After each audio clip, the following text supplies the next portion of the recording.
Good morning. Checking all systems ready to roll. Look at that. Got the crew in. Ooh, Brandon's in on audio too. Look at you, dude. Ready to roll. Nick, Michael, what's up, guys? Give everyone just a hot second. I know we got some trades rolling. I'm actually flat at the moment. There were some trades kind of popping up. Some interesting stuff, no doubt. Like some solar names, a bunch of other stuff.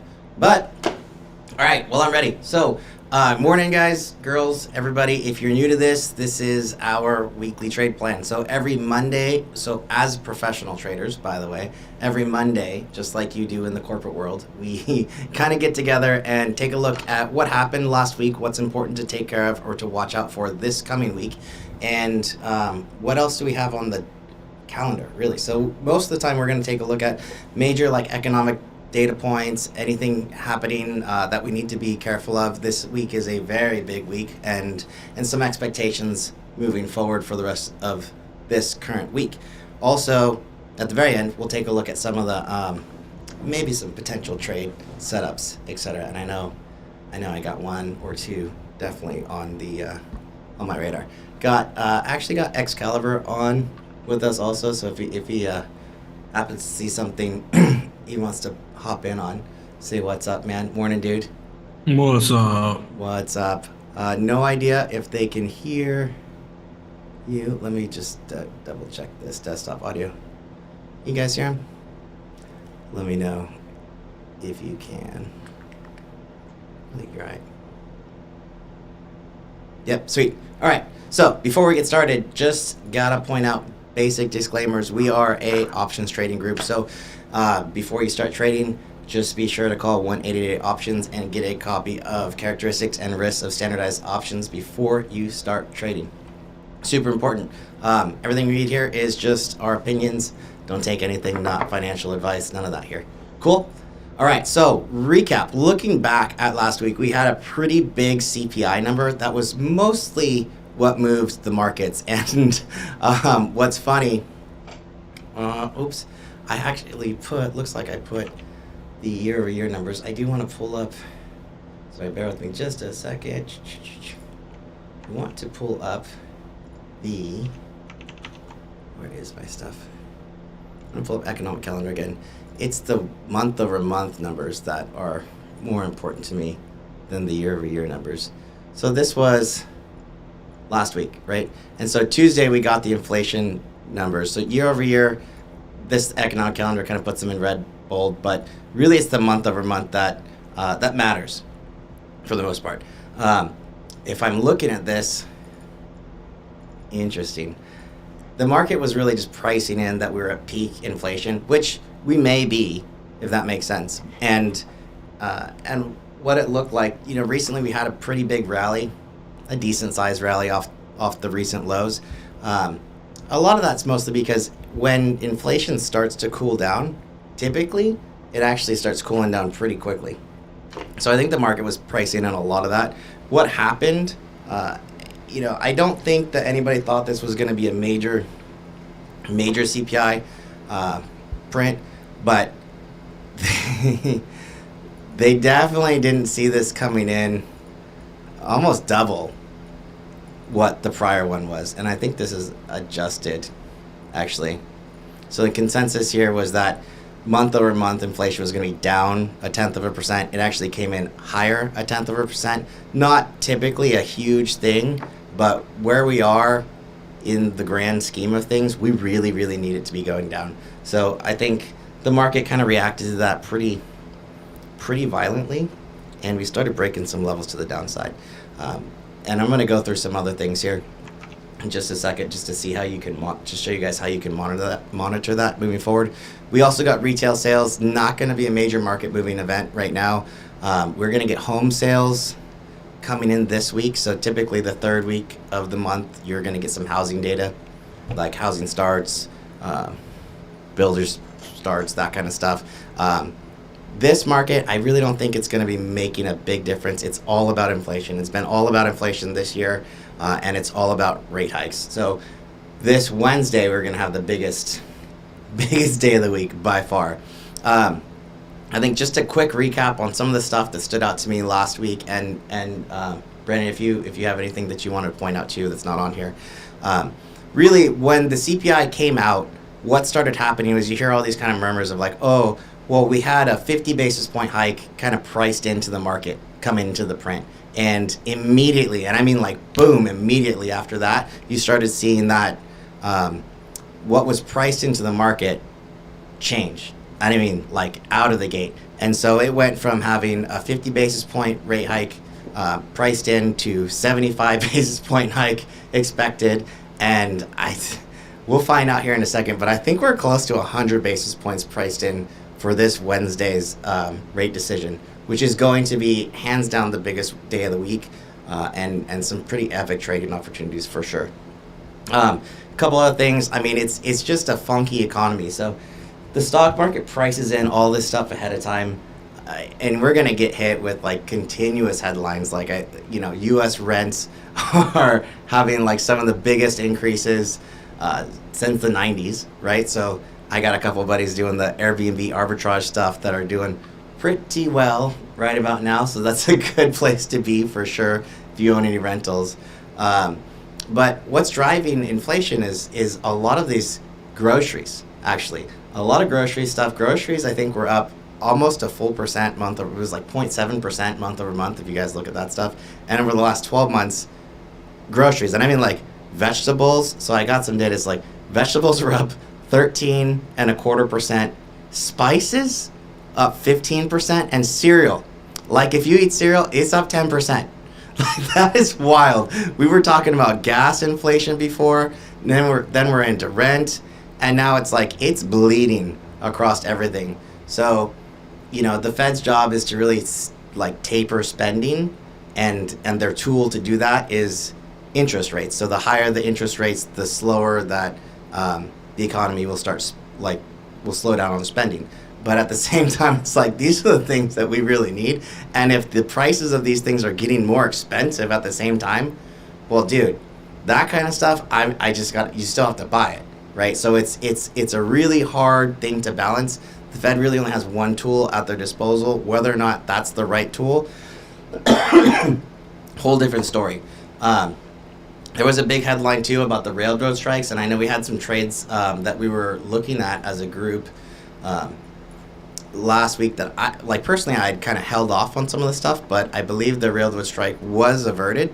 So some weird stuff like if you guys trade something called wheats, W-E-A-T, and a lot of the commodity trades, that stuff that gets transported across railroads, I was thinking because of the strike that, they might go down. Basically, they don't have enough stuff to sell, but no railroad strike, so that's good. I haven't looked at like the UNPs and things like that. Probably a good thing to check out today to see if they're rebounding off of that. Cool. So here's what I did. I took a quick note. God, I need to get out of this. This mouse loves to hop around. So I took a screenshot this morning just so you guys will see, and I'll pull up the actual website here in a second. So if you go to Google and you Google search CBOE Fed Watch, right, there's going to be a link that pops up, and there's a tool called the Fed Watch tool, and this is what that looks like. It tells you what the stock market is currently pricing in literally at this second. And so this is a screenshot from this morning, and we'll do a little experiment to see if it's changed from this morning to today. My bet is that it may have. And what this shows in the different colors is like what was the market expecting, and when I say what the market's expecting, when there's a probability of something happening, that means that it's currently priced into the market. So I believe the Fed funds rate is like 2.25. Let me double check that. Fed funds rate. Yeah, 2.5. Current target rate 2.5 to 2.25 to 2.5. So this is about 75 basis point rate hike priced in 80% as of this morning, and then 20% for 100 basis point. That's for this coming meeting, as in Wednesday. But the next month, so it's not going to be October, it's going to be November. That's what I think is really changing, and you guys will start to see this. What is the market pricing in? Not this month, but November. And so November, they're dropping down to about 20% probability of a 50 to 75 basis point hike, and then over 60% for a 75 to 100 basis point hike. And then this is sub 20% for over 100 basis points. Pretty wild to me, man. If we're looking at a 2.25 Fed funds rate right now, and they're expecting it's about 20% as of this morning to be at 75 to 100 basis points. So let's take a look here. I'm just going to go back to this. I'm going to go. So Google CBOE Fed watch. Super simple. Click. Done. Here we are. So 84% probability now of a 75 basis point hike, which is fine, right? And then 16% of 100%. So that's slightly lower than this morning. When I look at the market and I see the pop this morning, that makes sense to me. That's about, that's small of a difference, really. Looks about to be what that is. And then the following, this has not moved at all. So November, nothing. Still expecting about 75 basis point. And then, really? They're still going up this high for December. So they're kind of thinking that we taper off peak interest rates towards December. So this next one, maybe the one after, would be the end of the peak. When I look at this, I can say, okay, the market is expecting, this should tell you that the market is expecting at least 100 basis point or 75 basis point hike, which means that that's already priced in. So whatever the current trend is in the market right now, if we get a 75 basis point hike Wednesday, that's likely what will continue to happen, right? If we get over 100 basis point, we'll probably sell off, or we get 100 basis point, we'll probably have a little knee-jerk reaction. Below 75, let's say we do get a 50, we would probably rally pretty hard. I mean, like really hard. But one thing to note for sure is that if you're trading on Wednesday, be very light. If you have a longer term portfolio, it's probably a good idea to be hedged just in case. And whatever happens, the rule of thumb on a Fed day is that the first move is the fake move. So don't take the trade on the first move. Wait for like the third move. You'll see a pop, then a full retrace, and then some, and then you'll see that completely retrace, and then some more, and then the last rally towards the close typically lasts about 36 hours. So typically we'll follow through to the very next day, whatever direction that happens to be, and then likely reverse all of it on Friday, to be fair, whatever it is. So expect the chop. That's what I would say, right, for sure. So coming into next week, this is what we're looking at, right? So nothing major today. Housing market index stuff, right? Housing permits, buildings like starts. Not going to be major market moving of stuff. It's all about Wednesday, right? So I don't expect any major moves coming into Wednesday. Actually, I believe the conference that they have on their end starts tomorrow, but we don't actually hear what the actual decision is until Wednesday. I think it's just before the close. So typically around 11 o'clock. Thursday we get jobless claims. So remember, whatever they say, we're in a recession. Like the stock market is in a recession. I mean, they're saying, oh, it's not a recession, blah, blah, blah, just because they're changing the definition of what a recession is. But let's be real, right? Like 2 negative GDP prints, that's the definition of recession. Whether or not somebody else defines it as that or not, or wants to change the definition, I don't think it matters. They're not fooling anybody. But, all right, so this is today. When I go through these slides, I'll have a couple where all the stuff is put up there. What you want to take note of on the left-hand side, this is West Coast time zone. So I'm in California, so this is Pacific Standard Time for me. Just adjust for whatever your actual time zone is. And when we look at the numbers, we don't have actuals, but we'll have previous and consensus. So what matters is the consensus number. So nothing really major Monday or today. Tomorrow, we're going to get some of this stuff. So housing starts, building permits. What matters is the consensus number.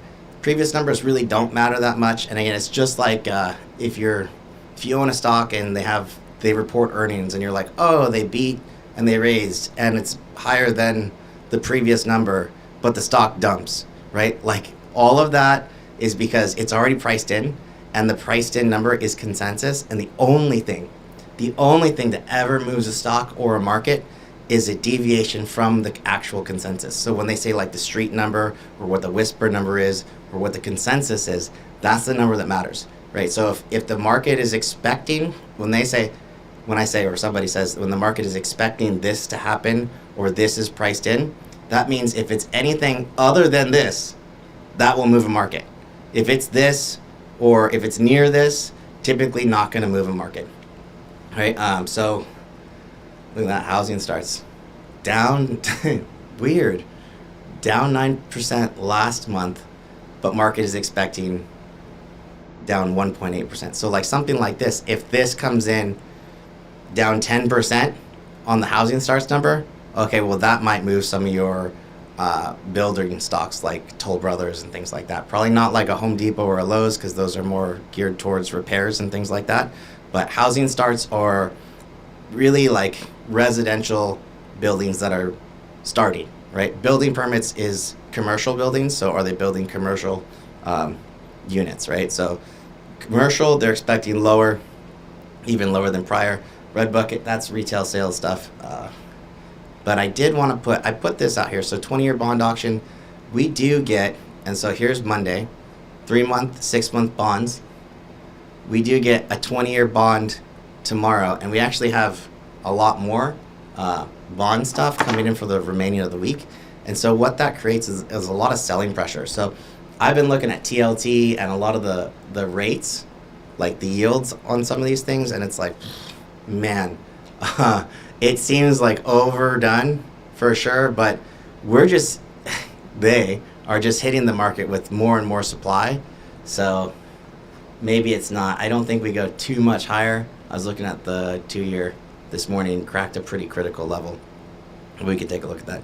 We have an oil status report on Tuesday also. I put this one here because we are just about done with the strategic reserve, so they're not going to be tapping the SPR anymore in terms of oil supply, but we'll see if they start filling that up moving forward. Cool, so that's Tuesday. Wednesday, biggest day of the week. Again, everything is nice to know, but this is the one day, this is the one time of day that's going to really matter, right? So we're sitting at 2.5, so they're currently, this is saying expecting a 75 to 100 basis point hike. I think that's more or less priced in. So I don't know if this one's really going to be a big market moving event. I don't know, Bren, do you have any thoughts on this one? Sorry to put you on the spot. Let me see if you said it. Well, I hope they go 100 points. You hope they go on? Yeah, you know what's funny is like we were talking about this like I don't know 6-9 months ago, and it's like, dude, they're doing like baby changes or not doing any changes, and it's like, man, you know, they really shoulda, coulda, woulda, right? Like could have, you know, slapped on some seriously higher rates earlier on, which would have made a huge difference for sure. It would have shocked the market at all times highs, no question. But that was going to happen anyways, right? And at this point, I've been in the camp where like I still feel like the lows might be in. I don't know, right? We trade from day to day. I know we're at a pretty critical support level here, but I mean, we'll see how it goes. I think it's tough being in September in a midterm election year. Anybody that follows the channel, by the way, guys, like, subscribe, whatever. Anyone who follows the channel knows that like this end of September, early October, in a midterm election year, for me, this is like the ultimate dip buy opportunity, right? So I'm heavy cash on my long-term portfolios, and I mean like 80%, and just now starting to like nibble at some of these things. But yeah, if you're not invested yet and you're new to this kind of stuff and you're looking to put a longer-term portfolio together, not quite yet, probably not. wait till like middle October. But the opportunity is coming very, very soon. What's up, Orca? All right, so Fed rate decision is going to come out. So 11 a.m. Pacific, that is 2 p.m. Eastern. You will see the market move maybe 10 minutes before that. So the headline's going to come out. We'll see it on the TV. We'll see it on the headlines or whatever. But the publishers will have the number well before then. And the second that they hit send on whatever that article is, the algos are going to pick it up, and they're going to pick it up before it streams in front of your face. So watch the charts. Don't necessarily pay too much mind to what's going on the TV. The charts will tell you what's going on. But like I said, first move, typically a fake out. Let it play out. If you want to reverse it, it's good, right? That's been a very easy, clean trade for a scalp. And I mean, we're talking minutes, right? Not even like 30 minutes. It's going to be like boom, boom, boom, boom, like massive. Your jaw will drop. Bring the popcorn. Maybe we'll have a little watch party. Who knows? I might be on. I think I'll be on with Wolf for Seeking Alpha on Twitter. So if you don't follow, it's at Beaver Gains Inc. on Twitter, and then we do a lot of spaces, Twitter spaces with the crew over there too. So we'll get some economic projections, and then 11:30 is the press conference. So 11 a.m. Pacific to 11:30 a.m. Pacific, that's the time when you get the fake out moves, right? Then the speech begins, and all hell breaks. You don't know what's going to happen, so just like be in, be out, right? Be ready to go either way if you're going to play it, and be very light. If I could walk away with anything, be light, right? You don't need a lot. So Thursday is going to be probably, I'm thinking, a continuation day of whatever happened on Wednesday. We do get some continuing claims data. So continuing claims, if you don't know, that's new people applying for unemployment insurance. So remember, I don't know what the entity is that says it's not a recession, but I believe it was Powell on one of the prior speeches that the reasoning was because of a strong labor market.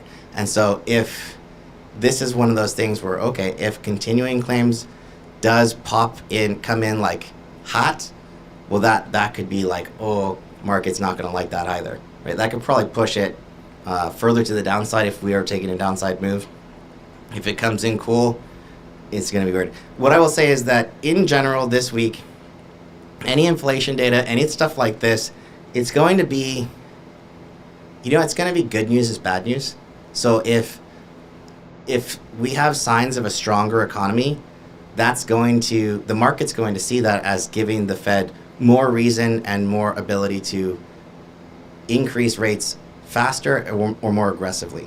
So keep that in mind. You might think that there's a good number coming out where, like, if the jobless claims are significantly lower, well, that will probably be bad for the market. If it comes in higher, right, like it's, the economy's not doing as good as we thought they were, it'll probably be a stay the course.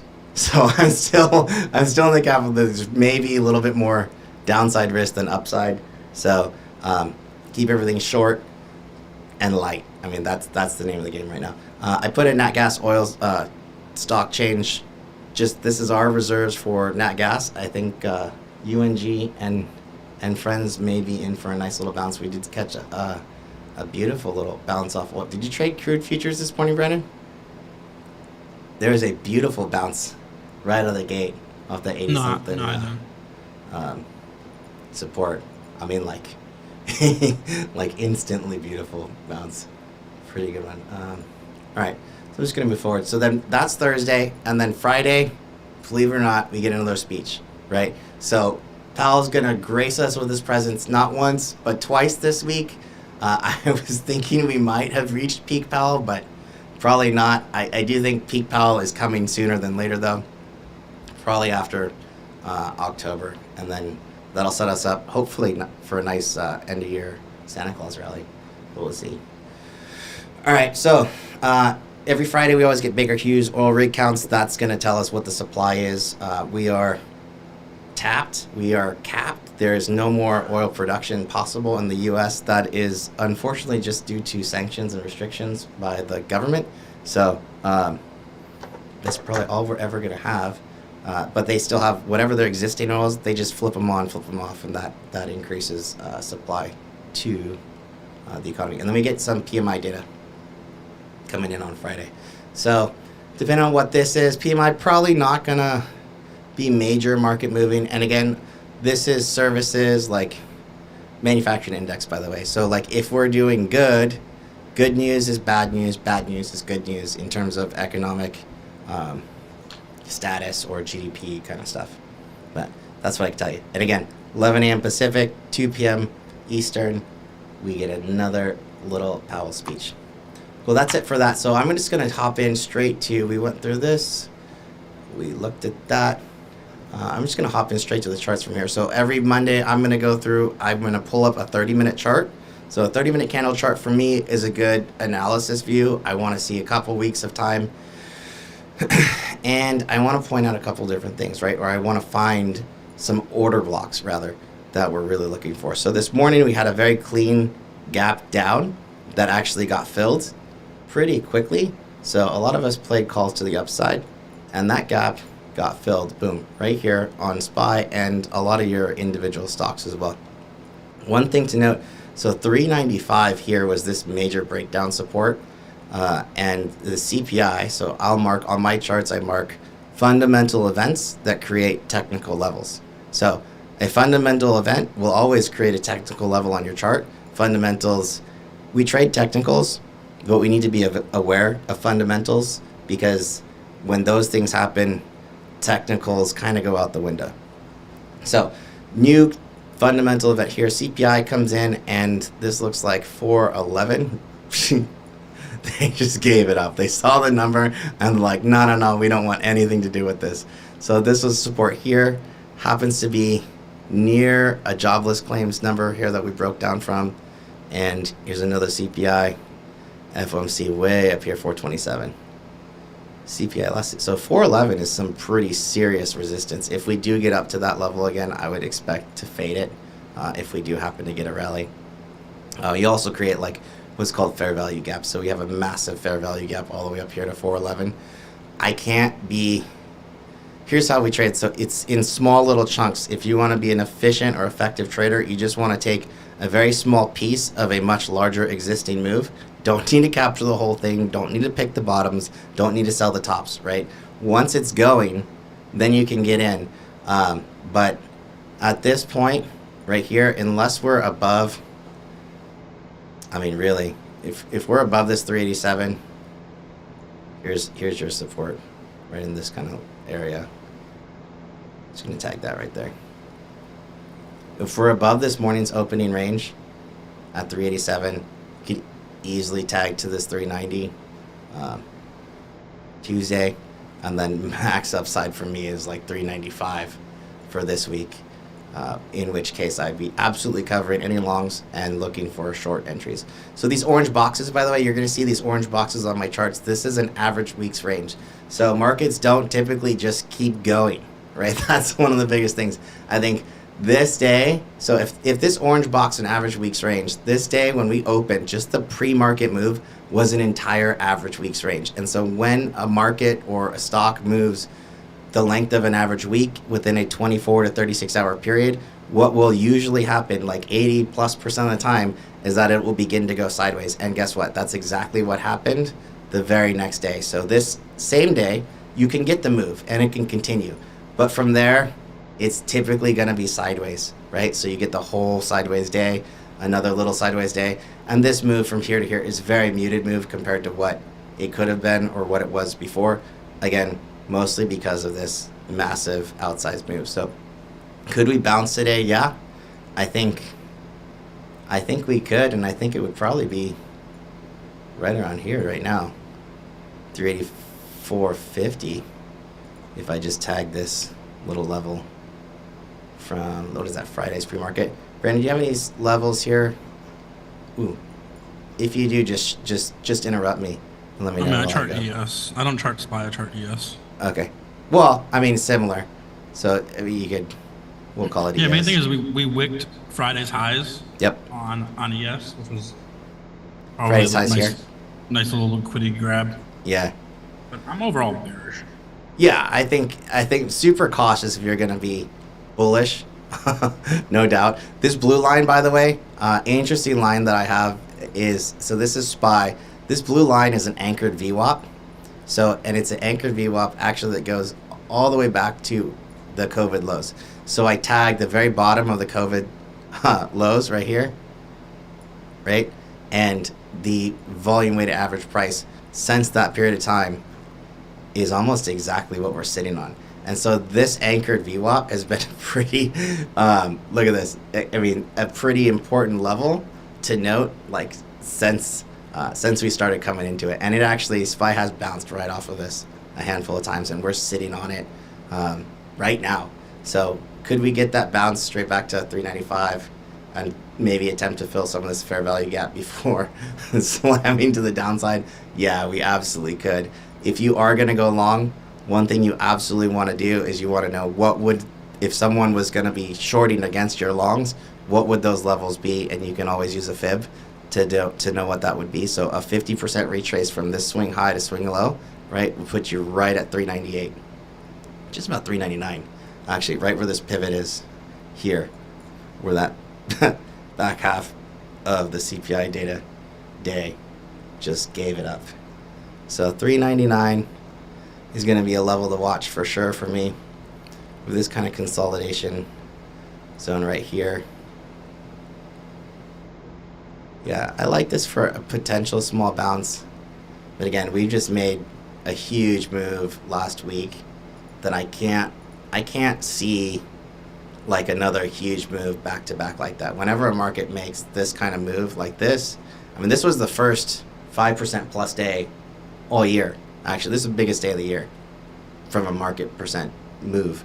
And whenever we have these big moves, expect this kind of consolidation, right? So this week is not going to be a massive trading week.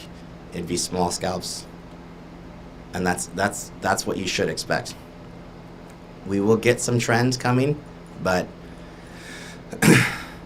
not quite yet. Got to start breaking some ranges. So that's SPY. So orange boxes again to the upside. If this morning was the low of the week, right, an average week's range, and I don't think SPY is going to move more than an average week this week, would put you right at that 395 in terms of like the average move. Could it go to 399 and then pull back into this range? Absolutely, yes, it could, right? To the downside, if this morning is the high, right, to the downside, 375 would be an average week's range. And again, that's, look at that, where that lines up. 375 on an average week's range would put you right into this massive, this is a massive support level right here. So this is where I mean, if I do see this, I might start really picking at some longs in this kind of like lower level. But your hard stop, 365 ideally. But I don't think that happens this week. Just gonna pull this chart back, see if that lines up. So 375, yeah, here, January 2021. Yep. We do have a downtrend also. So this downtrend would bring you, if we broke those lows, 330s. The 330s on SPY or 3300s on ES is where a lot of people have been talking about. And they're really just targeting this downtrend. Just like, let's say we bounce, and then we get to something like that. That would line up almost perfectly. So just be aware. If we do break these lows, that's where we're very likely heading in short order. Let me see. I don't think it was this chart. Yeah, I'm just kind of basing out. So that's more or less it for SPY for me. There is Qs. So Qs are way more sensitive to interest rates than SPY is. So this is all your growth tech stocks. Very similar thing. So an average week's range. This was by far the biggest day of the year for the Qs. An average week's range, if this is the bottom this week, would put you up to 301, which is definitely going to be some serious support. 298 is what I have for prior level. And I want to be super aware of this consolidation zone. So this, I don't have a fun, oh, yes I do. I must have taken off the data points, but I have some of these other fundamental levels. So these little boxes, these little dashes, you can't see them on my screen. Man, oh man, I don't have the text. But right about here, 302, that's where a bunch of buyers stepped in this last kind of rally. That's absolutely going to be resistance when we get back to it. And it's also the bottom of this consolidation here. So, careful. There. At 302. I'm going to take some of these lines off. To the downside, if this morning is the top, 270s. Ooh. I like this little order block here. 275. 275 is going to be support, more or less, on the Qs. But again, can't really take. So at this point, so we had a gap down on Monday over the weekend. We're likely to trade sideways.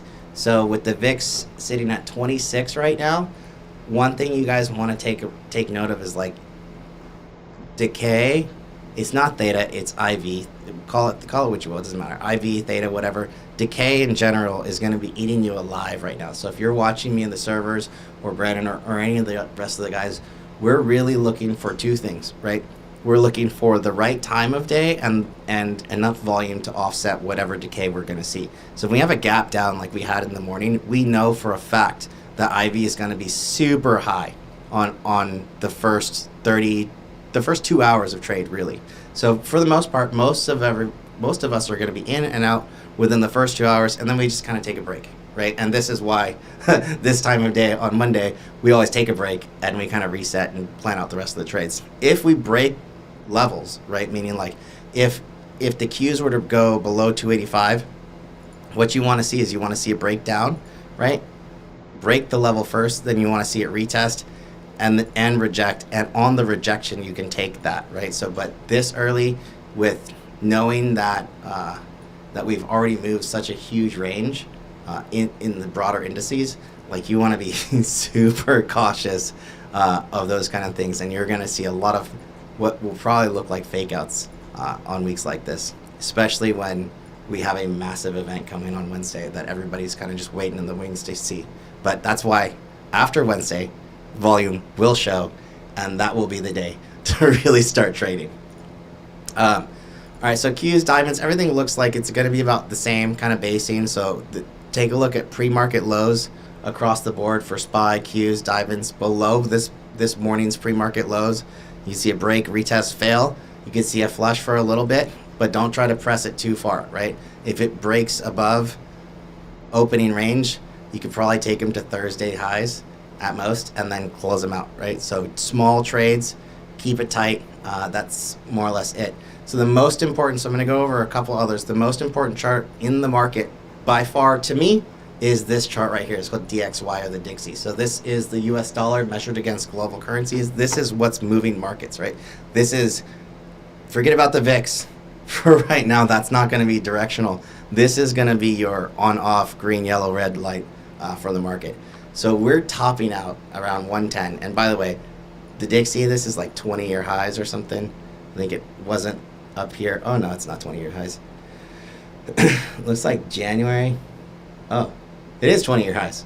January 2002. .com boom was the last time we saw this. And this is .com bust. Holy camole. Anyways, so that's what we're looking at right now.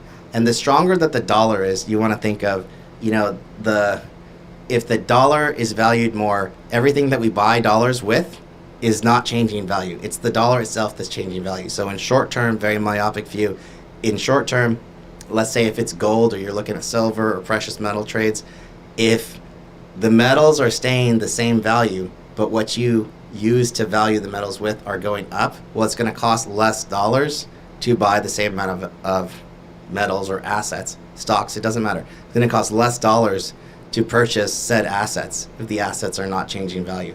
So that's why that's why prices will start to come down from this perspective. And this is a very short-term chart or short-term view. It's just what you should use this for is risk on, risk off, right? So if the market right now we're kind of trending, I haven't looked at gold or silver yet, but if the Dixie does start trading below this 109, to me, that's going to be fairly bullish across the board, where we can start really looking at some shorter term kind of bounces, if you will. It would be likely dead cat bounces, but definitely something to take a look at. TLT, this is 20-year Treasury bond. So again, very low. It kind of based out at 106. This is a massive level. If I pull this chart back, all the way back to 2014, right? Boom, boom, boom, boom. So do I think we're at support? Yeah, I do from a technical perspective. I actually did let some short puts, cash secured puts get assigned. So I was put some of the shares and I'm going to start selling some cover calls on that and collect yield. So this at the same time. This is something where I like this. I don't think it's going to be flying anywhere. I probably wouldn't be trading options on this. It's going to be a better deal if you own the equity itself, so you can collect on that and then sell. Like this would be something where I would probably trade like a wheel strategy on, if you guys are familiar with that. But cover calls and short puts at the same time. Yeah, like extra yields for sure. But again, very basey right now. Be careful though, when we get something like this FOMC rate on Wednesday, this thing could break levels and just dump, right? This is an inverse to the yields themselves. So if rates go up a lot more than expected, then this guy, your bonds, TLT, will dump, right? Right now, I think it's pricing in a lot, actually, so I don't think it's going to be there too much. Sept, Benny? Yo, what's going on, man? What's up, fam? No, we haven't covered meta yet, just getting over the basics. So, oil. So this is crude futures. This was this bounce this morning that was looking at 81.60 off this double bottom before. Big bounce straight right back into this support or now resistance. So that trade is cut. We'll see what happens next. Take the next move. But just know that 84 was prior support. It could be acting as resistance here. So just be cautious. I think I've been pretty bullish on oil energy for the most part of the year. And I believe I mentioned this last week, but it's like hurricane season, and that's a thing for oil. So just be really careful, right? Like if all of a sudden like hurricanes start taking out rigs, well, there's not going to be a whole lot of supply. I mean, which is like, it's like a bank thing. So if the rates are up, you would think that banks might make more money, but they'll typically go down because less people are taking out loans. So less supply, they're not making as much money, if that makes sense. And the VIX, yeah, coming in anything around 25,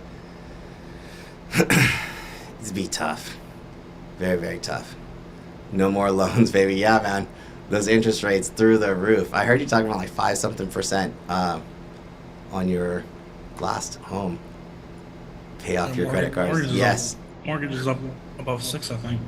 Yeah, mortgages are flying. We do get mortgage rates. I think this week too. I think it's Friday. Consumer sentiment. It's in the housing data. Wednesday. Yeah, so mortgage rates. Yeah, 6% last month. Oof. So if you locked in sub 5, I guess that's okay. All right, so a couple charts. For sure, I want to take a look at Tesla. Tesla is getting into this. It's like the bane of my existence right now because I've been trying to short this thing and getting clapped around. But I'm just gonna like chill out for a little bit because it's consolidating at this level.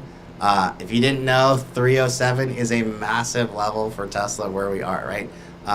You can look at this. So the way I have this set up, so typically I have a weekly chart, and I always do multi-time frame analysis. Wait, weekly chart, then you have a daily chart, then I'll actually look at an hourly chart, and I'll come in probably about a 15-minute or so, smaller time frame, wider view. So on the weekly, Tesla looks like it's got a squeeze coming, right? There's a squeeze coming on Tesla. I'm not gonna lie. I do not know which direction this bad boy is gonna go. Like depending on where the market goes, that's likely where it's gonna go. But there is a massive squeeze teeing up on Tesla. Here's the weekly chart coming in on squeeze on the weekly, potential flip on the monthly. Right, you don't have a 2 up on the month. Sorry, for strat traders, we do trade the strat. 2 up on the monthly is above 314.67, so that's your kind of all clear break, retest, and hold of 314.67 on Tesla, and that's going to be like, if it does get up there, I think that that's so obvious to so many people that if it does get up there, it might press really hard for just a little bit, only to fake a lot of people out. So be cautious. If you get the break, take some quick profits, and remember, retests and hold are where we really want to have our actual entries. If it'll retest, come back, break, cool, retest and hold and bounce up again above that level, that's a go, right? And that could be a beautiful trade to the upside if this does go down like that. I mean, weekly head and shoulders, inverse head and whatever you want to do. 314, that's your level for sure, right? That's supply. Everything up there around that 315 level is going to be tough. We're sitting very close to this 200-day moving average. So if it does break below this consolidation, and consolidation is at 290, it can quickly flush at the same time. So the squeeze is happening. I don't know which way it's going to go. The daily says it could very easily flip to the downside. But there's going to be a very big move on Tesla coming very soon. I can tell you that this is how long of a consolidation? Tesla does not typically sit in this, $10 range. How long has it been? For 2 months. When was the last time you saw Tesla or heard of Tesla sitting in a $10, $15 range for 2 months straight? It doesn't. And every day, by the way, the daily range on Tesla is getting tighter and tighter and tighter. So the squeeze is coming one way or the other. So right now we're just watching for me.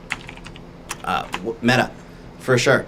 Meta had this huge epic fail, right? So weekly chart on Meta, here you go. So we're about to squeeze definitively on Meta to the downside. So rip Meta, no doubt. Once we broke this consolidation level 155, right? It was a massive flush to the downside.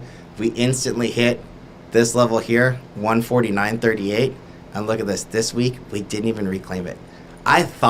Honestly, I thought that we could retest that before entering short, and if we do get a chance to retest this 155, I am absolutely looking for a fail around those levels. But again, just be cautious, right? If this is a trade that's fairly obvious, they might take it up all the way back to this kind of upper range. Would be, what is that? Right around 160 before taking it down again. Who knows? But earnings on Meta, November 2nd. So I'll give you the triggers, right? So 154.79, right? A test and fail. Bounce up, retest this prior support. Now we were going to watch to see if that becomes resistance. That is going to be the definite on watch. I don't know if it's going to happen this week, but right now, as long as you're making new lows, this thing could flush, and I mean significantly flush. So downside targets on this initial short that was entered, 168 for Facebook. This, by the way, is closed. The targets, honestly, 136.64 is the very next target to the downside. So we could easily, quickly hit that as well. So this, on a rejection of 150, if we get this little pop, which it looks like we did, we could quickly hit 137 to the downside. Man, oh man, do we have some further downside targets too. This thing could go in very short order down to 125. Real support on this bad boy is really not until that level. So very clean targets here, right? So 137, 122. I'm on a lot of stuff with Seeking Alpha, and the guy, my Mike is his name, that represents Seeking Alpha on all these spaces. He's he's like, yeah, 122. He's given it. I think he gave it 14 days to get to 122. So talk about a super bear. But this chart is ugly. Fundamentally, too, by the way, like this thing, if you're looking at Facebook, you could still be a fan, of Zuckerberg, what have you. That's fine, right? But as an investor, you just got to know that the company is, and not to put a fundamental bias on it, it doesn't matter, right? The charts matter. The company is increasing costs, right? Labor's going up. Those are sticky costs, right? The company's one thing that they have, and we'll just use this. Their growth rate, right, is slim to none. So like D on Seeking Alpha. Their one saving grace right now, sorry, this is a premium too, by the way, is that they're profitable. But what do we know that's for sure about Facebook in the coming future is that they're going to take all their profits, or a lot of them, and invest it into something called the metaverse, which we really don't know, right? I think Penny Slayer was a big fan of Zuck's last avatar. But, are you really going to use that yet? It's something that's very far out, right? So they're not growing, that's for sure. They needed to do something about that, so they've chosen to go down this road. In the interim, that's gonna affect their profitability, and that's, you might have a lot of these grades here, but they will change. We'll see. Yeah. One thing about Meta is when Apple did their asked to allow on their app or their ads. Yeah. You tell every company that shared ads, Meta, Snapchat, Yeah. Pinterest, those all just straight collapsed. And that's Yeah. one thing with Meta that I think Apple it was- just killed it all. What was Apple paying Google like $1 billion, or Google was paying Apple like $1 billion or something to be like default browser, or I forgot who it was. I think it was Paxton. Our buddy is like one of the, he's an amazing fundamental analyst. But yeah, Google is one. Look, if I'm going to be bottom fishing in the coming month, I'll tell you it's going to be Google, and it's going to be Microsoft. It's not going to be Facebook. It's not going to be Amazon. It's not going to be anything other than Google, Microsoft, United Health, right? Apple. If you didn't know, right? Be diversified, right? United Health. Look at this stupid chart. Like, this is nothing. Like, come on, right? If I had an opportunity to buy a dip in a stock, it's gonna be this guy right here, right? This is health insurance. I mean, it's not fancy. It's not shiny, but it's. I mean, look at this. United Health, Microsoft, Google. Those are really. I do have started picking up some Blackstone BX. This is a conglomerate. I do like this, and I do like this right about here, actually. It's just I do believe I'm going to be a little bit early on this guy. So we were talking about it in the groups too. If you're trading or investing, if you're trying to be an investor but you're naturally a trader, one thing to note is you don't want to mix those two things. They're two completely different things, two completely different skill sets, investing and trading. They're not related, and they do nothing but harm each other. But in the one thing that's common is especially for investing, it's you want to, when you first do an entry, for me, and I'll just speak my personal experience, it's like an iceberg, right? It's a little position at the beginning, but I want to have enough ammo behind me so that if it continues to go down, it's going to be, my position can get bigger and bigger and be largest at my max pain, if that makes sense. But yeah, I mean, that's from an investing perspective. Everything's got to be, I'll say the word small. Small is relative, right? So whatever your small is, that's what you want to be here. Just be small. That way you should have enough room or, leeway to go higher, or to continue going on. Why not just hold forever? Yeah, why not just hold forever? You know what? Orca's asking a question, why not just hold forever? It's a great question. Let's take Meta, for example, or and pull it back to the 2000s. In 2000s.com era, who were the best of the best blue chips that you could buy, right? We would be talking about Netflix. We'd be talking about, not Netflix, Netscape. We'd be talking about Yahoo, and we'd be talking about AOL. So why not buy and hold forever? I think that answers the question. We don't know, right? If you had put all of your money into those blue chips back then, you'd be broke. And I mean, broke.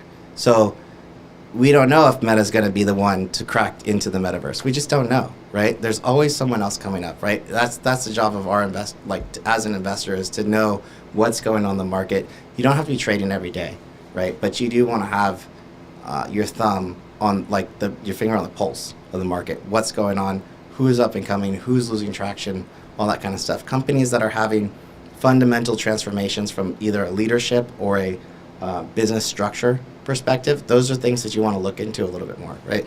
I think Nat Gas, Tellurian was one, right? So these guys have a pretty heavy management change. I think the guy, CEO, is current CEO, has been on the board forever, but he used to run Cheniere, a pretty big Nat Gas company. There's a lot of things like that. Transformation stories are something that you do want to take a look at. Could you buy? I would like to say you could probably buy GE at this massive dip after that huge gap. Looks like you probably could. Ooh. Did anybody see this chart? Hello. Did I find a trade? I think so. Yeah. All right, well, we got a fair value gap on GE to close right up to 68 and change. This guy looks like it's heading higher. But it's a small bounce. Could you dollar cost average into something like GE? Probably. Pre-split, this is $6.70 essentially. It's a 10-to-1 reverse split. That's dirt cheap. This thing is like $40 pre-split, or what would that put it at? At $400. Equivalent to $400 trading at $60 right now. And a management change. But yeah, we're not quite there yet. Some of the bottoms will be coming soon. But do you do Apple chart? Yeah, I could take a look at Apple. So Apple here, same thing, right? So again, big moves last week. Could we bounce? We could easily bounce, right, and fill into some of those fair value gaps that we created last week. That's why I'm not epically short anything. All right. So weekly chart does not look that great. It looks like it could. So most people probably see this as, oh, we're possibly in head and shoulders. Okay, maybe, right? Maybe. If you're going to go long, you always want to know where are they going to go short on me at, and that's going to be at 162.35, right? 50% retrace right around the 200-day moving average. If I'm going too fast on that, sorry. You're currently below the 200-day, which is this red line charts. Typically, once this 200 starts sloping in one direction or the other, that's going to be, it's not whether or not it's above or below. It's clearly an upward sloping 200-day, but just recently this thing started to kind of teeter to the downside. So if this 200-day moving average starts to slope down, that's when you want to be really careful. That's when you can start to get some pretty heavy presses back down. But you got resistance for sure right at this 157 level. So currently, yeah, you have a trigger to the upside, and your initial target is going to be 155.24 to the upside after a trigger of 151.21, which happened this morning, right? So that's see how that works. It's okay, you're above this high of the candle, 151.36. The target is just the look left, right? The target's just the top of that candle, or if you're going down, the target's just the bottom of the candle to the left. It looks like it could bounce a little bit, but momentum is clearly to the downside for sure. Hourly, if you wanted to get snipey,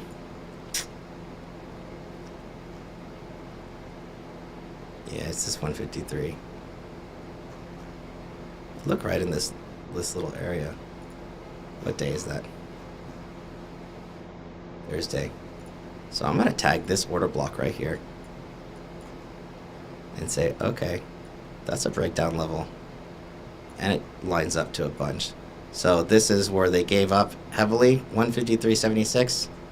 See, I'm on a 5 minute, how we just did that. Started really, really high time frames, weekly plus, zoomed in. Now I'm on a 1 minute. So this level here was support, 153, call it 65, right? Bounced up off that, strong support, right? Boom. Came back down, tried to hold, failed, boom. Big flusher, right? Came back up, tried to hold again right here, and then boom, failed, right? So this 153.63 to me is a definite level of significant importance. I don't know, at least I'm not even gonna go further left. I got 153.61. My level. Oh, you have it? All right. Yeah. So super similar, right? Now we have Yep. multiple trader confluence. Right? But that's how you want to look at it, right? You want to go look to your left, right? And find out where do the candles start getting really big, right? If they kind of shrink, like they start shrinking around here and then boom, they get big, you want to mark that, right? That's going to be a definite price like that you need to pay attention to moving forward. In terms of trends, right? It doesn't have to get exactly here. It could get just below that, right? Because you want a lower high, right? So we know for sure that right now this is a higher low. So higher low, here was Friday's high. We broke this very short-term structure to the downside. If it's above, really 155, sure, I could take it to the upside. But in here, this is massive supply. And I mean massive supply, right? So in here, I don't want to be taking trades. This is 153.65, call it 61, up to about 155. I want to stay away from this guy and let it breathe, and it will decide what its next direction is, right? Does this confirm? Yeah, it does, right? All this massive overhead supply here. Super cautious. Look at that. Boom, boom, boom, boom.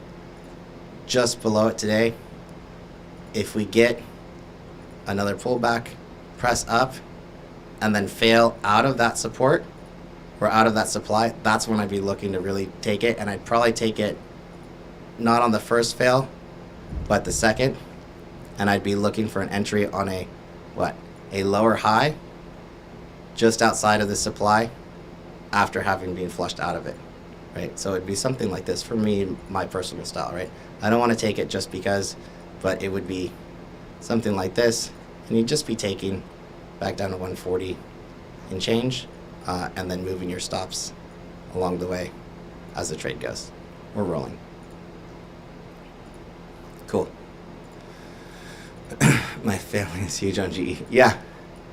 No, GE, dude, I am, hey, look, if there was one sector that was going to be like the clean energy innovators to me, I'm actually, I would say like utilities, as much as it's probably not popular opinion, but I mean, who's going to be around to do it? Who absolutely needs to do it? Clean energy innovation, utility, GE, massive wind farms. You know, you could build lots of cases for that, for sure, and major, like management transformation going on. Does this level? Oh, that's the 150. Yeah, so 150 is going to be supply or support right now. Where do we take this short? So it's going to be the same thing here, just like the rest of the indices. You could take this short, but you want to wait for it to break below, right? Retest, and then fail. Right around this 148 level. 140. 3. Right here, same thing. Where we're going to find these big candles. Big candle right there. Boom. Support. 143.19. If we get a fail and rejection below 149 on Apple. Otherwise, you could probably trade short in this range. Like, you want to see a lower high first, and if you take a trade like this, is a very short-term trade, and it would be entry short like that, right? Stops at the prior high, right? And you're just targeting these prior lows. That's it. And probably just above the prior lows, so you don't get caught in any kind of crazy bounces right now. Cool. All right, boys and girls, I think that's a wrap for me. That's good. If you guys have any other requests later on, let me know. Brent, do you want to take a look at any charts, like hop in, jumping out at you? I do, I'll do a review on one real quick. DraftKings. So still bullish gaming, right? Gamble stocks ahead. This story doesn't change. It's a seasonal thing. By the way, I think California's voting on Prop 27, which would legalize online gaming for California residents. I don't know when that's going down. I should, because I live here. But that is a catalyst for something like a DraftKings. This is all about that, right? And your NFL, World Cup kind of sports bet. There is Penn also. J&J, okay. Penn is very more tied to the actual casinos themselves. But again, this is the time of year where those stocks do really well. Penn looks very healthy, actually like healthy basing here, right around this 30-ish level. I'm in equity right now, not really options. I did do a couple quickies on some super short-term contracts on Penn. Did great out of the gate when I had a clean setup.